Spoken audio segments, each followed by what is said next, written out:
오늘 말씀의 제목은 하나님의 공동성 6번째, 존엄의 힘입니다. 성경은 하나님의 계시의 말씀입니다. 계시란 감추어져 있던 것이 드러났다는 것을 의미합니다. 무엇이 드러났다는 것일까요? 우리 인생과 온 인류 역사의 수수께끼에 대한 하나님의 대답이 바로 성경 말씀이라는 것입니다. 인생의 궁극적인 문제에 대한 하나님의 대답을 알고 싶으십니까? 성경을 읽고 하나님의 말씀에 우리의 마음을 경청하실 수 있기를 바랍니다. 오늘 또 말씀을 통해서 우리가 가지고 있는 문제에 대한 하나님의 해결책을 듣게 되실 수 있기를 축원합니다. 지난주에 우리는 한 사람 한 사람을 향한 하나님의 비밀에 대해서 공부했습니다. 혹시 기억나십니까? 일주일 지났으니까 가물가물하셔도 괜찮습니다. 우리를 향한 하나님의 비밀은 무엇이었습니까? 인간은 어떤 존재라는 것입니까? 존엄한 존재입니다. 존경과 존엄은 비슷해 보이지만 전혀 다른 것이라고 말씀드렸습니다. 존경이란 리스펙트란 내가 노력해서 뭔가 희생을 통해서 사람들로부터 얻게 되는 것이 존경입니다. 매일매일 어떤 일을 희생하면서 대가를 바르지 않고 어떤 일을 했다고 하십시다. 그러면 그 단체에서 또 그 사람 알고 있는 사람들이 그 사람을 향하여 존경을 보여주는 것입니다. 하지만 존엄은 무엇일까요? 우리가 태어나면서부터 가지고 태어나는 것이 바로 인간의 존엄입니다. 그래서 우리 인간의 존엄은 존중되어야 합니다. 또한 인간의 존엄을 존중하라는 것은 하나님의 명령입니다. 하박국 선지자도 이 비밀을 알기 전까지는 혼돈을 경험해야 했습니다. 유다가 바벨론에 망하자 선지자는 이스라엘의 패망을 인정할 수가 없었습니다. 수용하기가 매우 어려웠습니다. 유다의 죄악은 인정하지만 그렇다 하더라도 이방 나라 바벨론만큼은 아니지 않느냐라고 선지자는 하나님께 항변했습니다. 하지만 선지자가 모르는 것이 하나 있었습니다. 그것은 포도나무에 열매가 없고 감람나무에 소출이 없고 외양간에 송아지가 없을지라도 무엇만큼은 남아 있습니까? 우리를 향하신 하나님의 신실하심은 사라지거나 없어지지 않았습니다. 그래서 그 비밀을 아는 사람은 다 망해도 여호와로 인하여 뭐 할 수 있어요? 감사하고 찬양할 수가 있습니다. 어떠한 경우에라도 인간의 존엄은 훼손되지 않습니다. 우리 예수님께서 안식일에 회당에 모인 사람들을 향해서 이사야 42장 3절 말씀을 인용하여 말씀하신 적이 있습니다. 그게 마태복음 12장 20절 말씀에 나와 있습니다. 함께 읽겠습니다.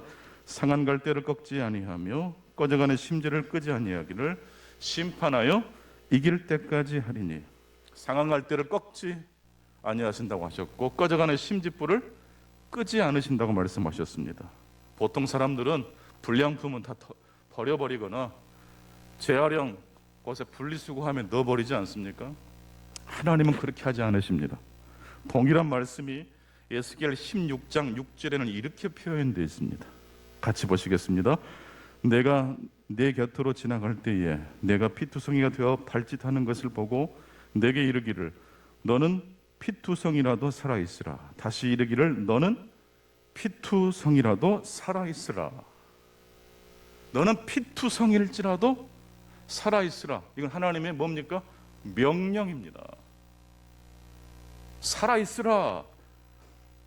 다른 사람이 너를 어떻게 평가할지 그건 관계없다는 거예요. 인간은 존엄한 존재입니다. 이것을 아는 것과 모르는 것은 엄청난 차이가 있습니다. 우리가 직업이 좀 부족해도 환경이 좀 열악해도 그것 때문에 우리의 존엄이 훼손되거나 없어지지는 않는다는 이야기입니다.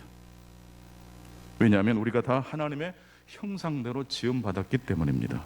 그런데 이 하나님의 형상이, 인간의 존엄이 죄로 말미암아 일그러진 일이 바로 창세기 3장에 나온 선악과를 먹은 사건입니다. 선과 악이라는 이분법을 인간이 받아들일 때 인간의 형상이, 인간의 존엄성이, 하나님의 형상이 일그러지게 된다는 이야기입니다. 나는 선하고 너는 악하다. 이 이분법이잖아요. 이 이분법 때문에 오늘날 우리 사회가 얼마나 혼돈을 겪고 있습니까? 이분법을 뛰어넘기 위해서 필요한 것이 있습니다. 바로 그것이 판단 중지입니다. 따라서 한번 해보시겠습니다. 판단 중지. 우리 예수님께서 니고데모에게 이스라엘의 선생인 성경을 통달한 니고데모를 향해서 네가 거듭나지 아니하면 하나님 나라를 볼 수 없느니라고 말씀하셨어요. 이게 무슨 말입니까? 네가 너무 많은 걸 알고 있기 때문에 하나님 나라가 안 보인다는 뜻이에요.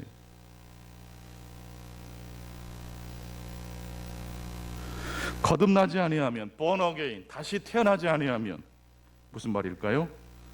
어린아이가 보는 세상은 어른들이 보는 세상과 같을까요, 다를까요? 아이들이 세상을 봅니다. 어른들이 그 아이들이 아장아장 걷는 모습과 옹알이하는 모습과 재채기하는 모습을 봅니다. 그 아이들의 모습을 보고 경이감을 품지 않는 어른이 있을까요?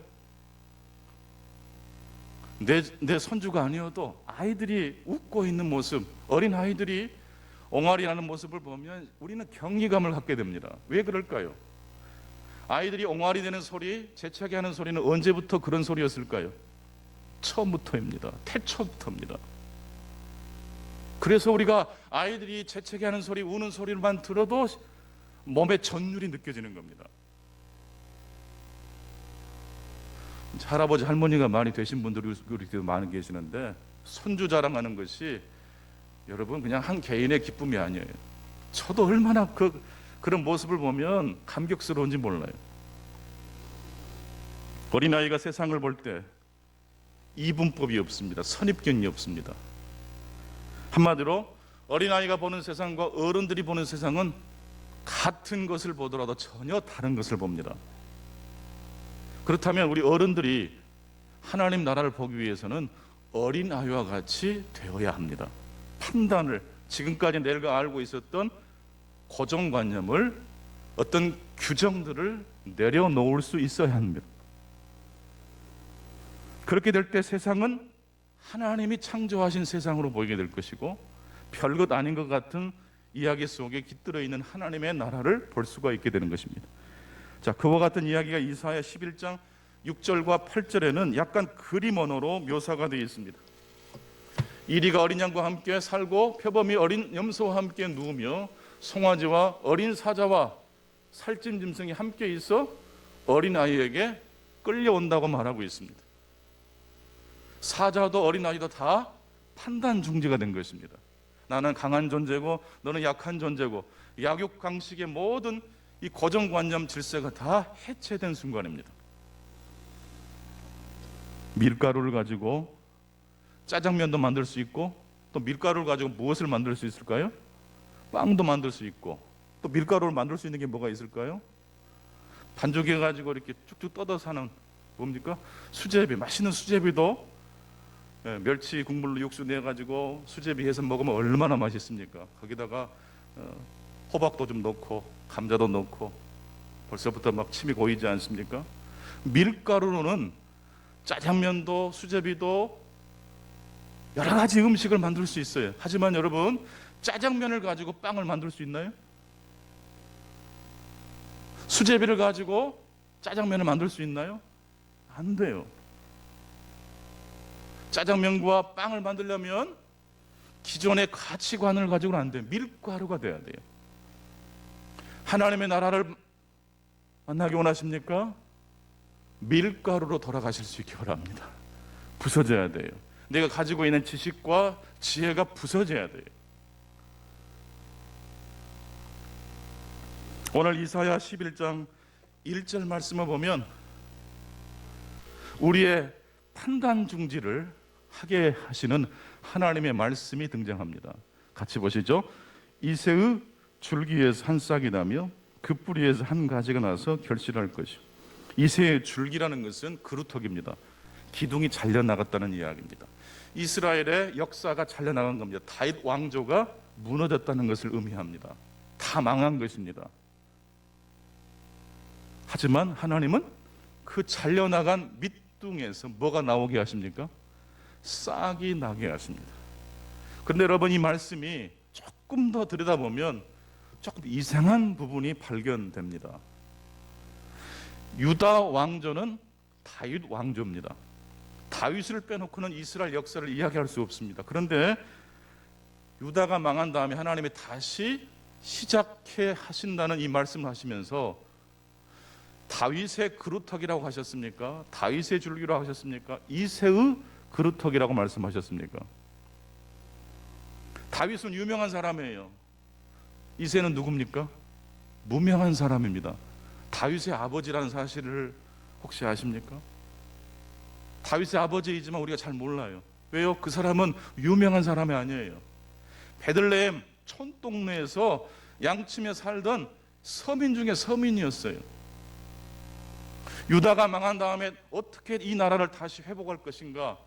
유다 백성들은 그 한 가지 생각으로 하나님 앞에 매달리고 기도했습니다. 그 하나님께 대한 기도와 갈망에 대한 하나님의 대답은 무엇이었습니까? 다윗의 줄기에서 싹이 나고가 아닙니다. 가장 미미한 존재를 통해서, 유명하지 않은 그 한 사람을 통해서 내가 하나님의 나라를 다시 시작하겠다, 판단 중지를 요청하는 말씀입니다. 고정관념을 해체시키는 말씀입니다.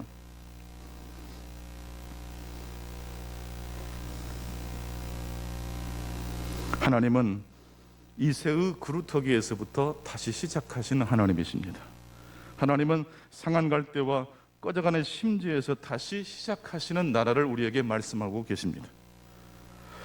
1882년 백범 김구 선생께서 큰 꿈을 가지고 과거를 보셨던 이야기를 잠깐 나누고 싶습니다.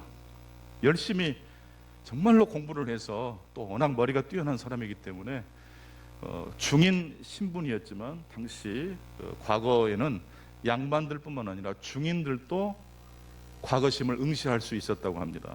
푸른 꿈을 안고 정말로 과거 급제해서 가문을 좀 빛내보고 싶고 나라를 위해서 큰 일을 하고 싶었던 김구 선생께서 과거를 보러 올라가셨습니다. 그런데 현장에 가보니까 과거에 응시한 대다수가 양반 자제들이었습니다. 그리고 중인들도 돈 많은 중인들로서 매간 매직을 통해 과거에 합격했던 사람들이었습니다. 집안이 가난했던 중인 신분의 김구 선생은 그 과거를 보는 그 현장을 통해서 자신이 아무리 발버둥을 쳐도 과거 시험에 합격할 가능성은 거의 제로에 가깝다는 것을 깨닫게 됩니다. 그리고 조선시대 그 이조 말년의 그 과거 제도의 허점, 그리고 가난한 자신의 가문에 대하여 화가 나기 시작했습니다. 시리에 빠져 있던 백범에게 어느 날 백범의 아버지께서 놀면 뭐하냐, 관상 사주 풍수 공부를 해서라도 먹고 살아야 되지 않겠냐. 그래서 그런 책을 한 보따리 안겨주었습니다. 심심풀이로 관상책을 떠들어보던 김구 선생께서 어느 날 거울을 보고 자신의 관상을 보았답니다. 자신의 얼굴을 보니까, 우리 김구 선생 얼굴 한번 보여주실래요? 여러분, 솔직히 관상학자로 보면 이분 얼굴이 어떻습니까? 잘생긴 얼굴? 절대 아니죠. 이게 광대뼈도 튀어나오고 이마도 좁고, 그렇죠? 코도 크고. 이 관상학적으로 보면 백범 김구 선생의 얼굴은 청격, 빈격, 흉격의 상만 넘치는 상이었다고 합니다. 환경도 안 좋고 과거 제도도 자신에게는 이롭지 않고, 거기다가 관상을 보니까 관상도 좋아요, 안 좋아요? 안 좋아요. 이리 가도 저리 가도 다 길이 막혀 있어요. 그래서 김구 선생께서 이대로 세상 끝내야 되겠다, 그런 결심을 하게 되는데, 목숨을 끊을 생각을 하는 찰나에 백범 선생의 눈에 관상책 마지막 구절이 눈에 들어왔습니다. 이런 내용이었다고 합니다. 사주가 뛰어나도 무엇만 못하고? 관상만 못하고. 관상이 뛰어나도 무엇만 못하다? 뭐가 중요하다는 겁니까? 관상이 중요해요? 마음이 중요해요. 어떤 그 꼬마 아이가 자신의 손금이 너무 안 좋다는 걸 누구에게 듣고 한 할아버지에게 하소연을 했답니다. 할아버지, 제 손금이 이렇답니다. 어떻게 하면 좋아요? 손금 한번 보자. 괜찮아. 너는 목숨도 짧고 뭐도 안 좋고 엉망이구나. 주먹 한번 쥐어볼래? 너의 그 운명, 나쁜 것들 지금 어디 있지? 제 손 안에 있어요. 다시 한 번 말해봐. 어디 있어? 내 손 안에 있어요. 됐다. 이제 네 손 안에 있으니까 마음대로 하면 되지. 여러분, 우리가 손을 모으고 기도하는 순간 무슨 일이 일어날까요? 기적이 일어납니다. 우리 환경이 상한 갈대와 같고 꺼져가는 심지불인 것 분명해요. 하지만 우리의 환경과 운명이 우리를 결정하도록 두지 마십시다. 손을 모으고 하나님 앞에 기도하실 수 있기를 바랍니다. 마지막 글귀를 읽고 크게 각성을 하게 된 백범 선생은 일본군 장교를 죽인 다음 만주 상해등으로 독립운동을 하러 떠납니다. 백범 선생은 자신의 관상대로 고향을 떠나 객지를 전전하게 되는 독립 자금을 얻어 한 번도 직업을 가지고 자신의 힘으로 돈을 번 적 없어요. 다 빌어서 독립운동을 위해 썼어요. 한마디로 백범 선생은 자신의 관상대로 거지팔자였어요. 거지는 거지인데 그냥 거지가 아니고 어떤 거지였을까요? 나라와 민족의 독립을 위한 위대한 거지로서의 삶을 사셨습니다. 잠언 4장 23절은 이렇게 말씀합니다. 모든 지킬 만한 것 중에 더욱 내 마음을 지키라. 생명의 근원이 이에서 남이니라. 하나님의 말씀이, 하나님의 위로와 평강이 우리의 삶을 인도하고 계심을 오늘 또 믿으실 수 있기를 바랍니다. 우리가 하나님의 나라를 지금도 보려면 판단 중지가 필요합니다. 밀가루로 짜장면을 만들 수 있지만 이미 만들어진 짜장면을 가지고는 짬뽕을 만들 수가 없는 겁니다. 다시 시작하기를 원하십니까? 이새의 그루터기가 되실 수 있기를 바랍니다. 그동안 내가 의지했던 그런 모든 것들을 내려놓고 하나님이 하실 수 있음에 대한 말씀을 붙들고 나아가실 수 있기를 바랍니다. 우리는 엄밀히 말해서 상한 갈대와 같고 꺼져가는 심지불과 같은 존재입니다. 사실 팔자 관점에서 보면 별로 썩 좋지 않습니다. 그런데 여러분, 팔자와 환경이 그렇다 할지라도 우리 주님이 우리에게 말씀하십니다. 상한 갈대를 꺾지 아니하신다고 우리 주님이 말씀하셨습니다. 우리 주님도 꺾지 않으시는 것을 우리 역시 꺾어서는 됩니까? 안 됩니까? 안 됩니다. 너는 피투성일지라도 살아라. 하나님의 명령입니다. 살고자 하는 자에게, 하나님의 뜻을 붙잡고 나아가는 자에게 하나님께서 반드시 길을 열어주실 줄로 믿습니다. 어떠한 경우에도 내가 존귀한 자라는 사실을 우리 스스로 그 존엄을 존중하는 바로 그 자리에서부터 시작해야 될 줄로 믿습니다. 다른 사람이 나를 어떻게 생각할까? 세상이 나를 어떻게 생각할까? 잠시 판단을 내려놓으십시오. 하나님의 말씀을 먼저 묵상하실 수 있기를 바랍니다. 상한 갈대를 꺾지 말고 꺼져가는 심지불을 끄지 말라. 하나님의 명령입니다. 솔직히 우리는 상한 갈대를 좋아할 사람은 이 세상에 한 사람도 없을 겁니다. 하지만 여러분, 존엄이라는 것은 자신의 존귀함과 더 나아가서 자신의 취약성을 인정하고 수용할 때 찾아오는 내면의 평강이 바로 존엄이라고 합니다. 언제 우리의 마음속에 평강과 존엄이 찾아옵니까? 내가 정말로 가치 있는 존재라는 사실뿐만 아니라 내가 어떤 존재라는 것을 인정할 때입니까? 연약한 존재라는 사실을 인정할 때입니다. 2005년 영국의 공영방송 BBC에서 진실 대면하기 프로그램이라는 프로그램이 있었는데 거기에 50대의 두 남자가 출연자로 출연했습니다. 카메라는 돌아가고 50대 후반의 두 남자가 온탁에 앉아 서로 마주보고 있었습니다. 두 남자는 무표정한 얼굴과 긴장된 모습을 하고 있었습니다. 아일랜드 공화국 군인이었던 로니는 자신의 맞은편에 앉아있는 멜컴이라는 영국 경찰에게 총을 쏘았고 그로 인하여 21년 동안 감옥에서 보복했던 사람입니다. 사건이 일어난 지 30년이 지난 다음 두 사람은 다시 방송국 프로그램에 출연한 것입니다.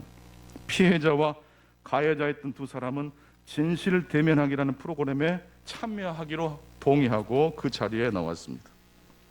로니는 1974년 12월 멜컴이라는 경찰에게 총을 쐈습니다. 그리고 긴 시간 교도소 생활을 해야 했습니다. 로니의 총에 맞았던 멜컴 경찰이 먼저 입을 열었습니다.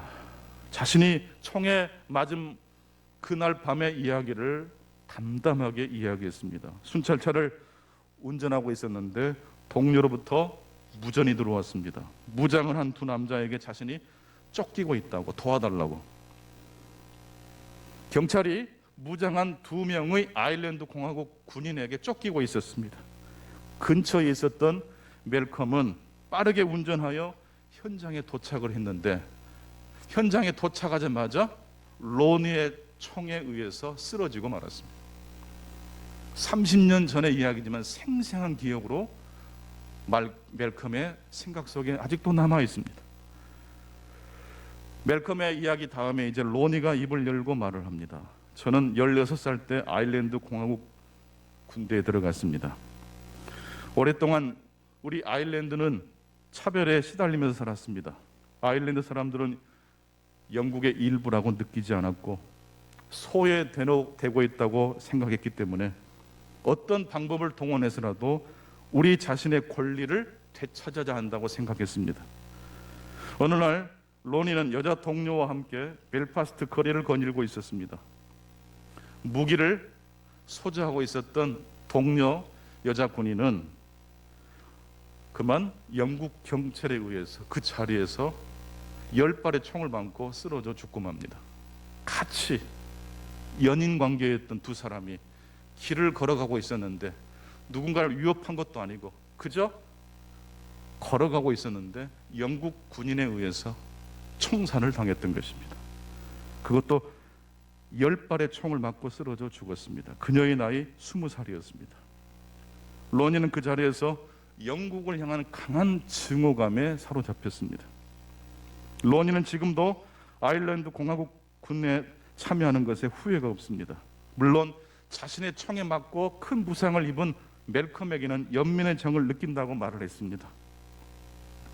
영국과 아일랜드의 분쟁에서 고통을 받는 많은 사람들에게 연민의 감정을 느꼈지만 특히 지금 자기 앞에 있는 멜컴 형사에게는 더 많은 연민을 느낀다고 말을 했습니다. 하지만 그럼에도 불구하고 자신이 다시 과거로 돌아간다고 해도 그와 같이 자신은 행동할 수밖에 없다고 말을 했습니다. 멜컴은 로니의 말을 다 듣고 난 다음에 이렇게 말을 했습니다. 당신의 이야기를 듣고 난 지금 제가 깨달은 것이 있습니다. 그러한 환경 속에서 어른으로 성숙하게 성장한다는 것이 얼마나 힘들 것이라는 것을 제가 깨닫게 됩니다. 만약 내가 당신과 같은 환경에서 자랐다면, 당신과 같이 애인과 함께 걸어가다가 애인이 무참하게 총에 맞아 희생을 당했다면 나라도 당신처럼 행동했을 겁니다. 멜컴의 말에 로니는 놀란 표정을 지었습니다. 그리고 한숨을 깊게 쉬더니 멜컴을 향해 몸을 기울이고 그렇게 해서 두 사람은 한동안 서로 마주 보았습니다. 멜컴이 말을 이었습니다. 나는 힘들고 어려운 시간을 통과했지만 로니 당신처럼 내 곁에서 지나가던 나와 함께 지나가던 애인이 누군가에게 살해당하는 경험을 하지는 않았습니다. 만약 그런 일이 내게 일어났다면 나 역시 누군가를 죽일 수 있을 것 같습니다. 나는 그것을 솔직히 인정합니다. 오늘 나는 로니 당신이 여기에 온 것이 용기 있는 일이라고 생각합니다. 당신에게 큰 존경을 표합니다. 그날 밤 두 사람은 서로가 서로에게 용서를 구하거나 화해를 요청하지는 않았지만 용서와 화해보다 더 큰 힘에 휩싸였습니다. 두 사람은 다시 만나고 싶어 했고 그날 밤 두 사람의 가족들과 함께 벨파스트로 가서 함께 저녁 식사를 하였고 그 후로도 그들은 계속 만나고 있다고 합니다. 무엇이 로니와 멜컴 두 사람의 단절을 결합으로 이어지게 했습니까? 용서해 달라고 하지도 않았고 용서해 주겠다고 하지도 않았지만 두 사람 사이에는 엄청난 일이 일어났습니다. 멜컴과 로니 두 사람은 서로를 어떻게 대했습니까? 서로의 존엄을 존중해 주었습니다. 딱 하나, 그거밖에 없습니다. 그 사람의 말이 끝나기 무섭게 내가 그 사람의 말을 이어서 또 다른 말을 하려고 하지 않았고 그 사람의 있는 그대로의 이야기를 경청했습니다. 판단 중지를 했던 것입니다. 그리고 그 사람의 입장에서 그 사람의 이야기를 듣고 그 사람의 인생을 존엄하기 시작했습니다. 그랬더니 가해자도 피해자도 사라지고 만날 수 없었던 두 사람이 다시 하나가 되는 기적이 일어났던 것입니다. 자신들의 이야기보다 더 큰 이야기에 그들이 하나가 될 수 있었습니다. 데스몬드 투투 주교는 그런 말을 했습니다. 인간은 다른 사람 덕분에 비로소 인간이 된다. 인간은 스스로 멋지고 근사한 사람이 될 수 없습니다. 누군가 내 인생의 존엄을 존중해 주는 사람을 만날 때 비로소 사람은 사람이 됩니다. 그래서 삭개오가 자신을 비판하고 비난했던 사람들로 인해서 변화가 되지 않았지만 판단을 중지하시고 삭개오를 있는 그대로, 그럼에도 불구하고 삭개오 안에 있었던 존엄을 존중해 주셨던 예수님을 만남으로 삭개오 인생이 변화되었을 수 있었습니다. 혹시 여러분의 삶 가운데 관계에 어려움이 있으십니까? 어떻게 풀어야 될까요? 그 사람 속에 있는 존엄을 존중하실 수 있기를 바랍니다. 그러면 모든 것이 신비롭게 해결될 것입니다. 마음에 들거나 마음에 들지 않거나 내 뜻대로 되거나 되지 않거나 관계없습니다. 인간의 존엄은 인간 스스로 만들어낸 것이 아니고 하나님이 태어날 때부터 그 안에 집어넣어 주신 하나님의 형상이기 때문에 그렇습니다. 기독교의 가치가 다시 회복되기를 소망합니다. 경제적인 가치로 지금 우리나라가 얼마나 지금 휘둘리고 있습니까? 영혼을 끌어모아서 집을 사자. 여러분, 집 사고 경제적인 안정이 펼쳐지면 우리 인생이 만족할까요? 경제적 만족이 우리 인생의 행복의 절대적 조건이라면 서구 유럽 선진국들은 우울증이 없어야 되잖아요. 그렇지 않습니다. 인간의 존엄을 존엄하고 또 존엄한 인간의 존엄을 존중해 줄 때에 하나님의 복음을 통하여 우리의 삶이 회복될 때만이 우리는 진정한 만족할 수 있는 존재가 됩니다. 오늘도 하나님의 축복이 함께 하시기를 축원합니다. 기도하겠습니다. 하나님 아버지, 감사합니다. 오늘 또 복된 주일을 주님 앞에 나와서 예배드리고 하나님의 말씀을 듣게 하신 것을 감사합니다. 하나님의 말씀은 계시의 말씀, 감춰져 있던 비밀이 드러난 말씀입니다. 우리 인생의 문제, 온 인류의 문제에 대한 하나님의 대답을 오늘 또 들었습니다. 이 작은 말씀이지만 이 말씀이 우리의 심령에 들어가 기적을 일으킬 수 있도록 도와 주옵소서. 예수 그리스도 이름으로 기도하옵나이다. 아멘.